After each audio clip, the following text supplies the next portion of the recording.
Hola compañeras, compañeros, compañeros. Los últimos estudios de Marx. A propósito de este 14 de marzo en que conmemoramos otro año de la muerte de Marx, nos preguntamos por la orientación de estos últimos estudios, qué problemas se proponen resolver. Esta es una de las ediciones del último conjunto de manuscritos de Marx. Tiene este título, Los apuntes etnológicos de Marx. En esta edición tenemos esta otra, ¿no es cierto?, que lleva por título escrito sobre la comunidad ancestral con un estudio de García Linera. Para aproximarnos a la pregunta de cuál es el problema que persiguen los últimos estudios de Marx, nos tenemos que enfocar fundamentalmente en este texto. Obviamente nos podemos enfocar en el texto anterior, que son los Grundrisse, el 57 y el 58, pero aquí los tenemos planteados de un modo resumido. Dice este texto: estudio el sistema de la economía burguesa, o sea, capitalista, por este orden: capital, propiedad del suelo, trabajo asalariado; Estado, comercio exterior, mercado mundial. Bajo los tres primeros capítulos investigo las condiciones económicas de vida de las tres grandes clases en que se divide la moderna sociedad burguesa. La conexión entre los tres títulos restantes salta a la vista, afirma este texto, ¿no es cierto?, que es el famoso prólogo del año 59 de la contribución de la crítica de la economía política. Tenemos entonces seis categorías, como las podemos ver acá en la columna: capital, propiedad del suelo, trabajo asalariado, Estado, comercio exterior y mercado mundial. Estas cuatro primeras vienen a corresponder a las relaciones de la comunidad. O sea, la comunidad bajo el modo capitalista de producción se constituye a partir de estas cuatro relaciones, que son las que deberíamos entonces explicar. Pero sin embargo, nosotros no hemos descrito aún el modo capitalista de producción sin haber abordado las dos siguientes, que son comercio exterior y el mercado mundial, que vienen a ser relaciones entre comunidades. ¿Esto qué quiere decir?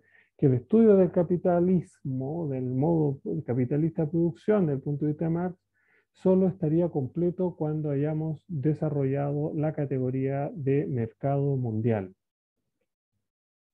¿Por qué? Porque si nosotros vemos el capital, la propiedad del suelo, el trabajo asalariado y el Estado como las constitutivas de una comunidad, nos falta el comercio exterior para entender esa comunidad. Y esa comunidad no puede ser sino ella misma, pero en cuanto otra. O sea, otra comunidad bajo el modo capitalista de producción, otra sociedad capitalista o burguesa.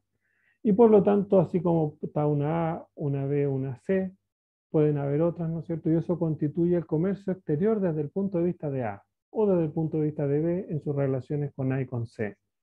Pero sin embargo, nosotros pudiésemos evidentemente considerar todas las comunidades, o sea, todas las comunidades del planeta, y eso constituiría el mercado mundial. No obstante, en este punto, ¿no es cierto?, se plantea un problema, que es que no todas las comunidades existen bajo la forma capitalista de producción. Eso nos lleva entonces a la siguiente observación. Cuando nosotros vemos las tres primeras categorías, el capital, la propiedad del suelo, el trabajo asalariado, esta propiedad del suelo está refiriendo a la propiedad capitalista del suelo, o más específicamente a la renta capitalista o capitalizada de la tierra. Sin embargo, ninguna comunidad pudiese tener una renta precapitalista el lunes y el martes, por así decirlo, amanecer con una renta capitalista. Evidentemente hay un proceso.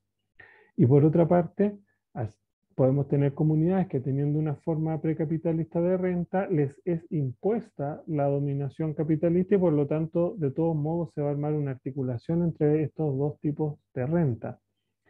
La renta precapitalista no es más que el plus trabajo, que sin embargo no es resultado de una inversión de capital, o sea, no es plusvalor, no es valor valorizado porque no se pagaron salarios. El caso nuestro chileno, ¿no es cierto?, es el inquilinaje, en donde el patrón, ¿no es cierto?, deja que el trabajador viva en su tierra y más o menos que como que con eso le paga, ¿no es cierto? Aparte de eso, el inquilino puede tener, la familia inquilina puede tener cerdos, pollos, un par de vacas, etcétera, pero en rigor todo es del patrón. Por ende no hay salario. En cambio, en la renta capitalista, el plus trabajo sí es plus valor de capital, plusvalía. Y ese monto de plus trabajo que se ha producido te debe ser distribuido entre el propietario del capital y el propietario de la tierra, a quien el propietario del capital le está pagando arriendo. O sea, aquí estamos suponiendo de que el propietario de la tierra, en este caso el dueño del fondo, le está arrendando al propietario de capital, al capitalista, que trae sus asalariados.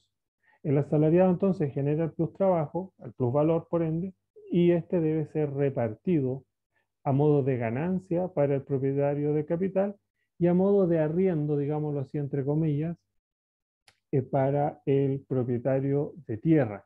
Evidentemente, esta situación se extinguiría si el propietario de capital compra la tierra y por lo tanto desaparece este propietario tradicional antiguo de la tierra que no adquirió la tierra producto de relaciones capitalistas, sino que las heredó. O sea, la propiedad de la tierra tiene un origen que no está en el valor, sino que está en última instancia en el valor de uso, en la sangre, en la costumbre, en los favores del rey, en los premios de la nobleza, etcétera. Lo que nos interesa acá es que la propiedad del suelo es la propiedad capitalista del suelo, que por lo tanto debe levantarse desde la conjunción con la renta precapitalista. Entonces, en este sentido, si nosotros vemos el planeta, no vamos a encontrar un tipo de propiedad precapitalista. La renta precapitalista tiene muchos tipos. Algunos de estos están esbozados en los Grundrisse, ¿no es cierto? En este capítulo que se ha dado a llamar formen, como la forma asiática, la clásica, la germánica, la eslava. A veces se les dice modos, de un modo un tanto equívoco, pero para efectos de lo que estamos estudiando es lo mismo, la forma asiática o el modo asiático, ¿no es cierto? El clásico que refiere a los griegos y a los romanos, la germánica, que es lo que entenderíamos como feudalismo. Sin embargo, esas son algunas formas que Marx estudió, pero si nosotros nos recorriéramos Asia, África, América, India, encontraríamos ciertamente distintos tipos de propiedad. Y esos tipos de propiedad suponen tipos de renta precapitalista. Por lo tanto, según ese tipo de renta precapitalista se va a desarrollar la capitalización, o sea, el surgimiento de la renta precapitalista. Y en este sentido, el desarrollo del capitalismo en una esfera mundial supone estos tipos de propiedad precapitalista, supone estudiarlos, puesto que al moldear el desarrollo del capitalismo, moldean el comercio exterior y el mercado mundial.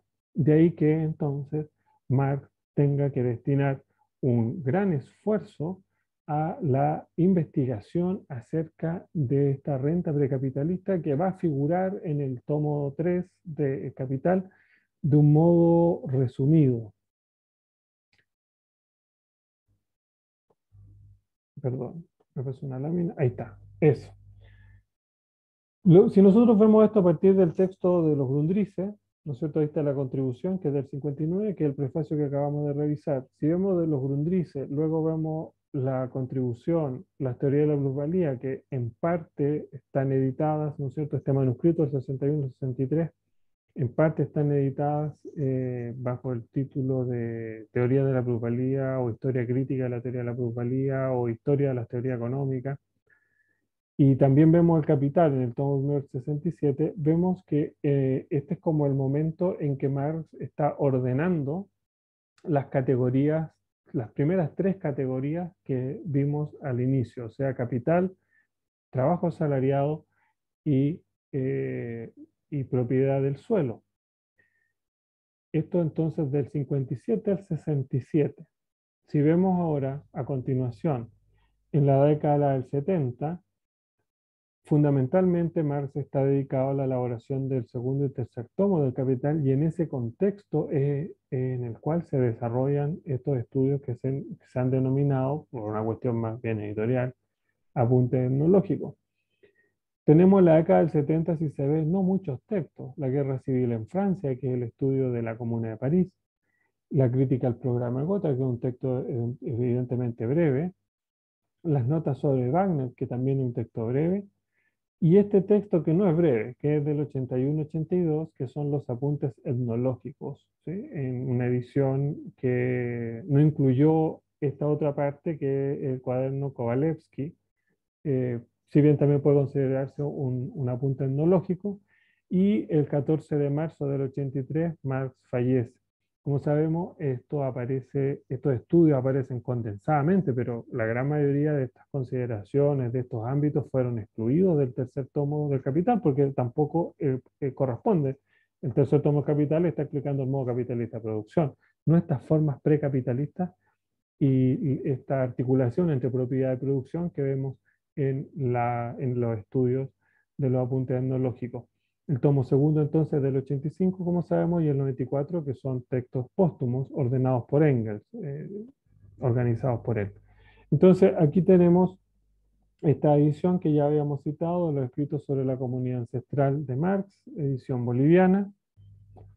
Aquí tenemos más o menos cómo está ordenado este texto. Ponen el cuaderno Kowalewski al principio, como podemos ver, con un estudio también introductorio de Álvaro García Linera.